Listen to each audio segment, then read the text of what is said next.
मनोज जरांगे पाटील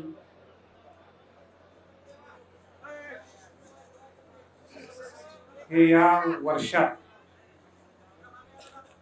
6व्यांदा आंदोलनाला आणि आमरण उपोषणाला बसलेले.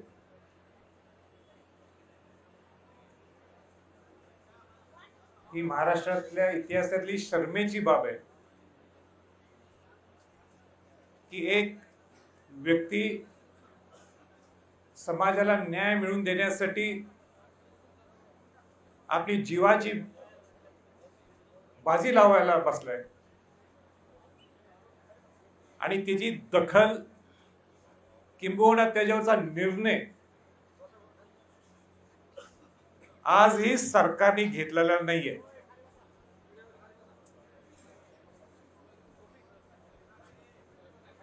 मी डॉक्टर्स कडनं आता सगळे रिपोर्ट्स घेतले.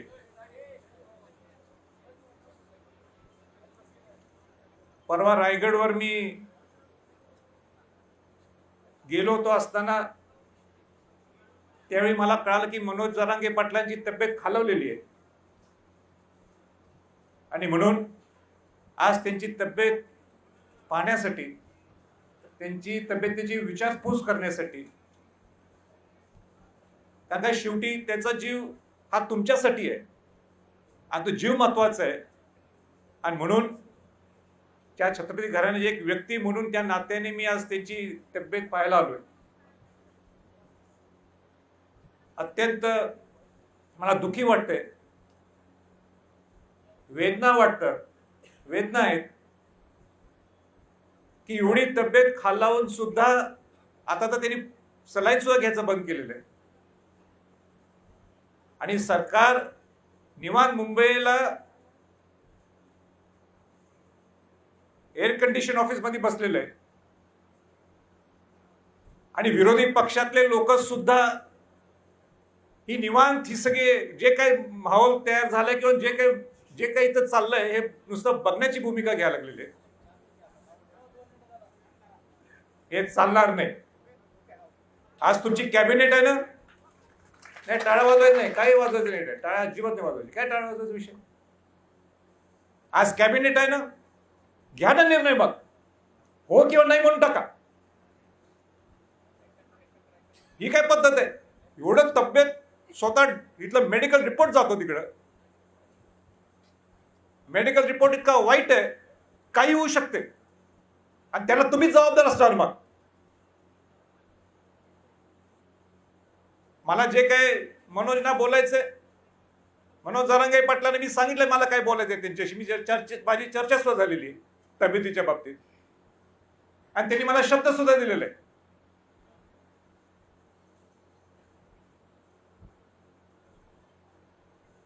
पण एक वर्षभरात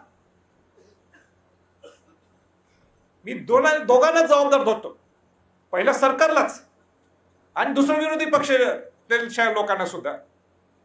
तुम्ही काय एकत्र येत ठरवायला सांगा, आम्ही अशा पद्धतीने आरक्षण देऊ शकतो का नाही देऊ शकत. तिकडे पलीकडे बसायचं आणि नुसतं मनोज दादा म्हणत बसायचं.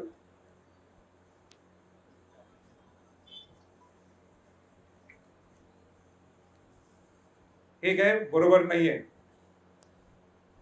म्हणजे महाराष्ट्राच्या इतिहासात हे पहिल्यांदा एवढं आंदोलन होत आहे तर कोणासाठी? स्वतःसाठी?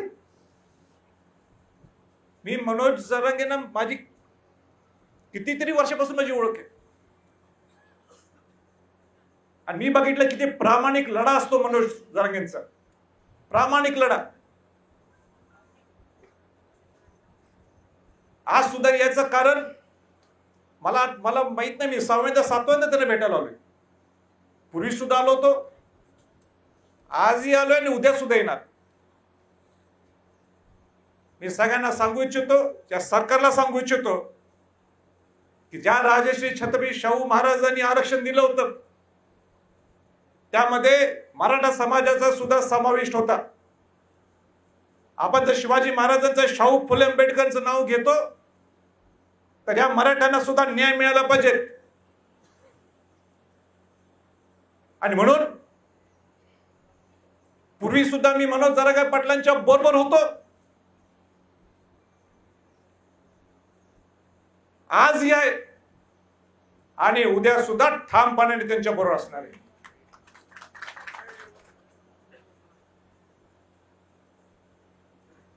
आज बऱ्याच गोष्टी मी बोलू शकतो, पण मला आज एकच लक्ष केंद्रित फोकस मला हलवायचा नाहीये आणि म्हणून मी ह्याच्यासाठी एक फोकस घेऊनच आलोय, तो म्हणजे त्यांची तब्येत व्यवस्थित असली तर आपण सगळ्या गोष्टी पुढे करू शकतो. आणि सरकारला माझी सूचना आहे की तुम्ही रिपोर्ट्स घ्या, मेडिकल रिपोर्ट्स घ्या, काय किडनीची फंक्शनिंग आहे देव जाणे, काय लिव्हर फंक्शनिंग आहे देव जाणे, ब्लड प्रेशर ड्रॉप झालेलं आहे.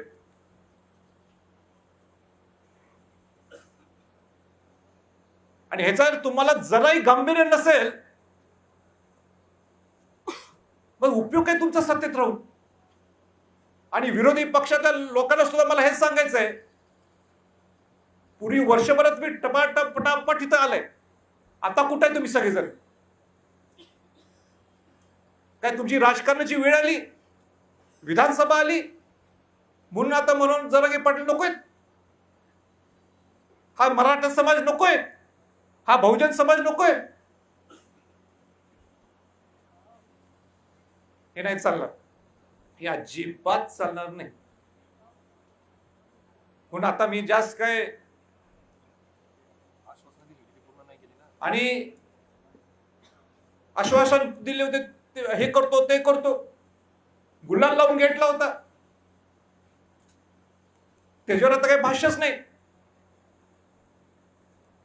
म्हणजे मनोज जरांगे पाटलांनी परवा 5 ते 6 मुद्दे तुमच्या पुढे समोर ठेवलेत, त्याच्यावर भाष्य तुम्ही करायला पाहिजे. सरकारने तर करायलाच पाहिजे का तुम्ही बसले सत्तेत. म्हणजे पाहिजे तरी तुम्ही म्हणताय विरोधी पक्ष लोक बोलत नाहीत, आम्ही नुसतं बोलायचं का? हो, तुम्ही बोलायलाच पाहिजे का तुम्ही आज सत्तेत बसलेला आहे. पण त्याचबरोबर विरोधी पक्षातल्या लोकांनी सुद्धा तुम्ही कसं आरक्षण देणार आहे तुम्ही सुद्धा भाष्य करायला पाहिजे. नुसतं आरक्षण द्या, हो दादांचं बरोबर आरक्षण द्या. अरे नाही बाबा, बोला ना तुम्ही. मनोज जरांगे पाटलांचं जे एक अधिवेशन घ्या, स्पेशल अधिवेशन घ्या म्हणणं आहे, होऊन दे समोरासमोर, होऊन दे ना समोरासमोर. कोणाची इच्छा आहे त्यांनी बोलवून देत. 10% तुम्ही आरक्षण दिलंय म्हणता, ते कसं टिकणार आहे ह्याच्यावर सुद्धा तुम्ही भाष्य करा. मग नुसतं टिकून दोनदा उडले, बोलून द्या, दाखवून द्या तुम्ही तिथे त्या विधानसभेच्या पटलावर सगळ्यांनी. आणि म्हणून ज्या शिवाजी महाराजांनी सगळ्यांना न्याय दिला, 18 पगड जात 12 बलुतेदारांना शिवाजी महाराजांनी न्याय दिला, राजर्षी छत्रपती शाहू महाराजांनी सुद्धा सगळ्या बहुजन समाजातल्या लोकांना न्याय दिला, त्यामध्ये मराठा समाज सुद्धा होता. आणि म्हणून शिवाजी महाराज शाहू फुले आंबेडकरचं नाव घेत आहे तर सगळ्यांना न्याय देण्याची भूमिका सुद्धा सरकारची आणि विरोधी पक्षातल्या लोकांची आहे. नुसतं बोलून विधानसभेपर्यंत विषय न्यायचा हे नाही चाललं. मग आम्ही बघून घेतो काय करायचं, नाही चालणार. याच्या पुढं भरपूर त्रास आम्ही सुद्धा सहन केलेला आहे. आणि म्हणून मनोज जरांगे पाटलांनी तब्येत सांभाळायला पाहिजे. जे काय तब्येतीचं बोलायचंय त्यांच्याबद्दल मी त्यांच्याशी व्यक्तिगत बोललो, मी जाहीरपणाने बोलत नाही. तर त्यांनी मला असा शब्द दिलाय कारण त्यांचा जीव आमच्यासाठी फार महत्वाचा आहे आणि समाजासाठी महत्वाचा आहे.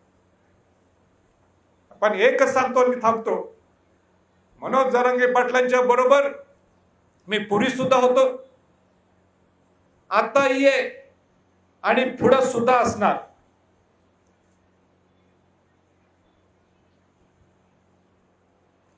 आणि माझी तर सूचना या मुख्यमंत्र्यांना, उपमुख्यमंत्र्यांना, तुम्ही मेडिकल रिपोर्ट्स घ्या, काय त्यांची परिस्थिती बघा. नाही तर इथं स्वतः या, हेलिकॉप्टर येतात तुमच्याकडे, प्लेन येतात भरपूर, या ना इकडे बघा काय परिस्थिती आहे. रिपोर्ट्स घ्या, तुमच्या सिस्टमकडनं रिपोर्ट घ्या. तुम्हाला आमच्या डॉक्टरकडे विश्वास नाही ना, सोडून द्या. तुमच्या गव्हर्नमेंटच्या एजन्सी, गव्हर्नमेंटच्या तुमच्या मेडिकल सिस्टममधनं रिपोर्ट घ्या. तर उद्या काय झालं आणि झालं तर जबाबदार हे सरकार असणार आहे आणि विरोधी पक्षातले लोक सुद्धा, तुम्ही सुद्धा जबाबदार असणार आहे. नुसतं मायानं माझ्या बघून चालणार नाहीये. आणि म्हणून माझ्यासाठी, जो मराठ्यांसाठी लढा देतो, जो शिवाजी महाराज, शाहू फुले आंबेडकरांच्या विचाराने तो समतेचा लढा असतो, ज्याच्यासाठी न्यायाची भूमिका असते, ज्याच्यासाठी जो मनोज जरांगे पाटील एक योद्धा म्हणून पुढे आलेले, त्याला सहकार्य करण्याची, त्याच्या पाठीशी राहण्याची जबाबदारी या संभाजी छत्रपतींची. आणि म्हणून आपण सगळ्यांनी, मी इथनं निघणार आहे, पण आपण सगळ्यांनी मनोजना धीर द्यायला पाहिजे, विश्वास द्यायला पाहिजे. घोषणा देऊन होणार नाही आहे, पण त्यांना तुमच्या हावभावात मनोज जरांगे पाटलांना वाटायला पाहिजे माझ्याबरोबर माझा समाज आहे, ज्याच्यासाठी मी लढा देतोय. आणि मी अपेक्षा करतो ते धीर देण्यासाठीच तुम्ही लांबलं सगळ्या महाराष्ट्राच्या कानाकोपऱ्यातून आलेलं आहे.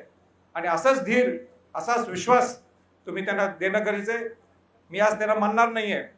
मागच्या वेळी त्यांना म्हटलं होतं मी तर पाणी घ्या, आणि ते माझ्या आग्रहासोबत मागच्या वेळी त्यांनी पाण्याचा सिप घेतला होता. पण माझ्या तब्येतीची सुद्धा काळजी आहे त्यांनी. मग त्या तब्येतीची एक वेळ अशी येईल, तो निर्णय त्यांनी घ्यायचा आहे. पण असं काही करू नये त्यांनी करू नये जेणेकरून त्यांच्या तब्येतीला शेवटचा धोका असेल. आणि म्हणून सरकारवर प्रेशर टाकण्यासाठी म्हणा, किंबहुना समाजाची बाजू मांडण्यासाठी म्हणा, मी आज त्यांना म्हणणार नाही की पाणी घ्या. अनेक लोकांनी मला इथं येताना सांगितलं की राजे तुम्ही सांगा, तुमचा शब्द पाळतील. हे सरकार बसलेलेच हे गुंडाळून टाकायला, हे आंदोलन. अनेक लोकांची इच्छा नव्हती की हे आंदोलन व्हावं, पण त्यांनी निर्णय घेतला. ही शेवटचा लढा आहे. पण शेवटचा लढा असताना सुद्धा त्यांच्या सगळ्या सवंगडी, त्यांच्या सर्व सहकार्यांनी सुद्धा तुम्ही लक्ष ठेवायला पाहिजे. मलाही रिपोर्ट देत जावा. काय ऐकलं नाही तर मला सांगा. शेवटच्यापैकी एकदमच ते बेताची परिस्थिती निर्माण जर झाली तर ते आपल्याला परवडणार नाहीये. म्हणजे मी इकडं म्हणतो पाणी पिऊ नका, सलाईन लावू नका, पण एक वेळ अशी येईल की तिथं घ्यावं लागतंच. त्यावेळी निश्चित संभाजी छत्रपतींना बोलवा. कुठंही असेल मी तिथं त्या मिनिटाला मी इथं परत आंतरवाली सराटीला परत येईन. एवढं मी तुम्हाला सांगतो.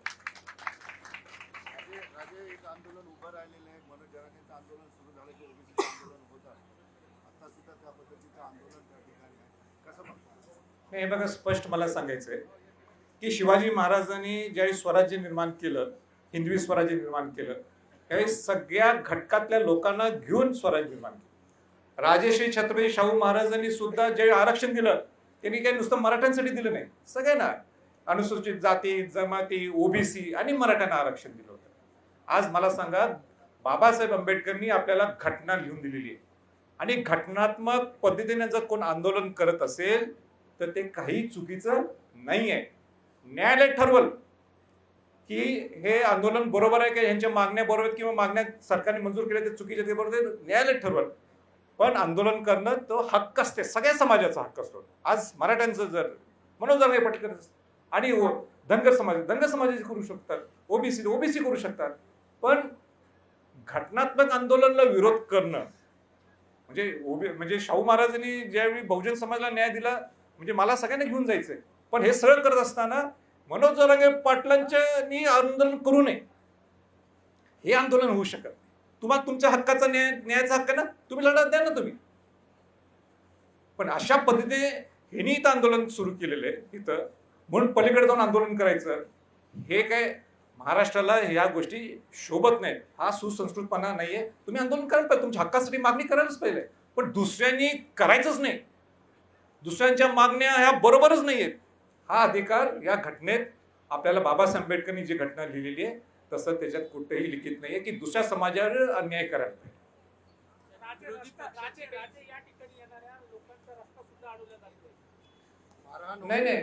नाही, हे जे मला म्हणून आज येण्याचं सुद्धा मला एक कारण आहे, की मी ज्या 2 दिवस या गोष्टी जी ऐकायला लागले, मारहाण व्हायला लागलेली आहे, रस्ते अडवा लागले, हे काय बरोबर नाही ना. जसं मी म्हटलं, घटनात्मक दृष्टिकोनाने सगळ्यांना आंदोलन करायचा अधिकार आहे, सगळ्यांना, सगळ्या समाजाच्या लोकांना अधिकार आहे. पण कोणतरी करत असेल म्हणून त्याला अडवा याचं हे काय, ही आपली परंपरा नाही.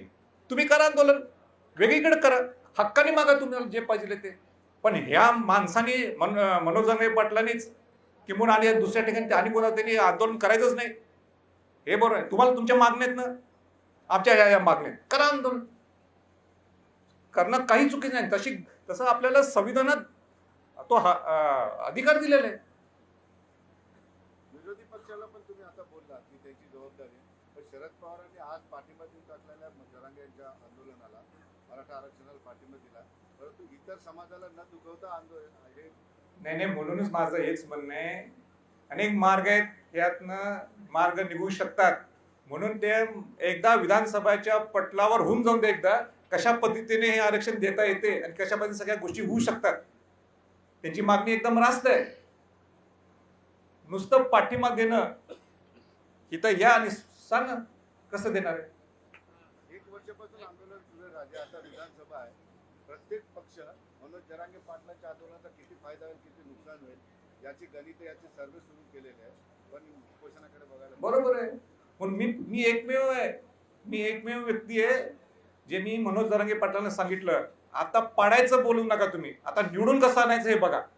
नाही टाळ्याने बोलतो, निवडून कसं आणायचं बघा म्हटलं.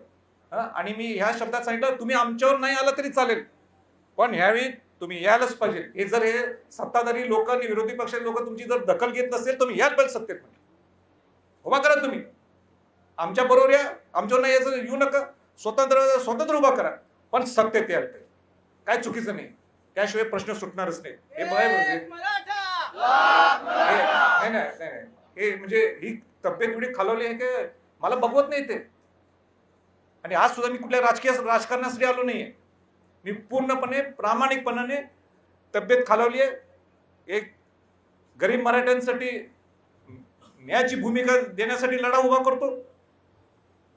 उद्या काय झालं तर कोण म्हणजे किती कोण जबाबदार असणार आहे. माझं मन काल बेचैन झालं होतं. मी उद्या काय गडबड झाली तर संभाजी छत्रपतीत पोहोचलंच नाही तिथं.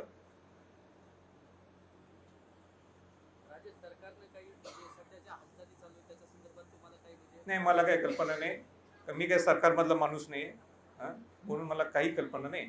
नुसतं एवढंच आता इथं मला लक्षात आलं की कॅबिनेट आज आहे, एवढंच माझ्या कानावर कोणीतरी गाठलं. विरोधी पक्षाच्या प्रमुख नेत्यांची आज भूमिका काही स्पष्ट झालेली दिसत नाही. हे कसं द्यायचं, हे सार्वजनिकरित्या जाहीर व्हावं असं काही आव्हान? नाही, म्हणून मी सांगितलं, ते स्पष्ट होण्यासाठी एकच जागा आहे आणि ते सुद्धा मनोज जरांगे पाटलांची मागणी आहे.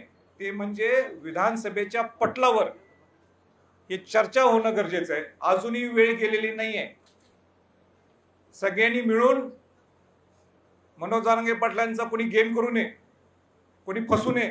पण त्याला एकच मार्ग आहे, तुम्ही बोलवा. तुम्हाला आज कॅबिनेटमध्ये निर्णय घेता येत नाही ना, तुमचं आणि काही म्हणणं ना माझं तुझं करत बसताय, घ्या ना तुम्ही विधानसभेच्या पटलावर येऊन सांगा, भूमिका स्पष्ट करा. मराठा समाज, ओबीसी समाज एक आमने सामने ठाकलेला आहे. त्या गडबडीमध्ये छत्रपती शिवाजी महाराजांच्या झेंड्यावर प्रतिमा होती, तो झेंडा फाटला गेला. काय म्हटलं? झेंडा फाटला गेला. शिवाजी महाराजांचा झेंडा होता मराठ्यांच्या गाडीला, तो फाटला गेला. समाजाच्या घोडाताणीमध्ये तो फाटला गेला. काय मानसिकता आहे? नाही, माझी सगळ्यांना सूचना आहे की जे मला माहित नव्हतं, म्हणजे तुम्ही बोलून दाखवलं की जो झेंडा काही ते फाटला गेला किंवा काढला गेला. शिवाजी महाराज हे सर्वांचे आहेत. शिवाजी महाराज हे 18 पगड जात 12 बडोतेदारांचे, आणि म्हणून स्वराज्य स्थापन करत असताना सगळ्यांना घेऊन शिवाजी महाराजांनी स्वराज्य स्थापन केलंय. पण आपला अधिकार जो असतो संविधानिक, जर एका समाजाने जर मागणी केली तर काही चुकीच नाही. राजर्षी छत्रपती शाहू महाराजांनी 1917ला खामगावमध्ये, विदर्भामध्ये मराठा परिषद होती. शाहू महाराज तिथं गेलेले आहेत. म्हणजे बहुजन समाजाला न्याय देऊन सुद्धा आपल्या समाजासाठी, त्या नवीन पिढीला, नवीन युवकांना मार्गदर्शन करण्यासाठी त्यावेळी खामगावमध्ये विदर्भाला गेलेत. मराठा शिक्षण परिषद मराठा परिषद होती ती.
देश विदेशातील प्रत्येक घडामोडींचे लाईव्ह अपडेट मिळवण्यासाठी आता साम टीव्हीच्या सर्व सोशल मीडिया प्लॅटफॉर्मला लाईक, फॉलो आणि सबस्क्राईब करा. तसंच सर्व नोटिफिकेशनसाठी बेल आयकॉन प्रेस करायला विसरू नका.